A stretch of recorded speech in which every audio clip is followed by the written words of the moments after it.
اسرائیل اور امریکہ نے تہران سمیت ایران کے متعدد شہروں پر حملے کیے ہیں۔ The United States military began major combat operations.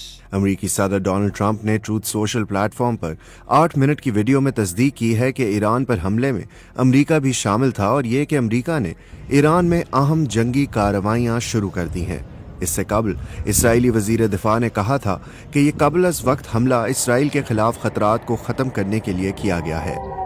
اسرائیل کے ایران پر حملوں کے بعد اسرائیل کی دفاعی افواج IDF کے مطابق ملک بھر میں سائرن بجائے گئے ہیں اور موبائل ڈیوائسز پر براہ راست ہدایت جاری کی گئی کہ لوگ محفوظ جگہوں کے قریب رہیں۔ ایران کے سرکاری میڈیا کے مطابق تہران کے علاوہ کرمانشاہ، قم، اصفہان اور کرج ان شہروں میں شامل ہیں جہاں دھماکے سنے گئے ہیں۔ دوسری جانب ایران اور اسرائیل نے اپنی فضائی حدود بند کرنے کا اعلان کیا ہے۔ یہ حملے ایک ایسے وقت میں ہوئے ہیں جب امریکہ اور ایران کے درمیان ایران کے جوہری پروگرام پر سفارتی مذاکرات جاری تھے، تاہم امریکی صدر ڈونلڈ ٹرمپ نے مذاکراتی عمل پر عدم اطمینان کا اظہار کیا تھا اور وہ پہلے ہی ایران کو حملے کی دھمکی بھی دے چکے تھے۔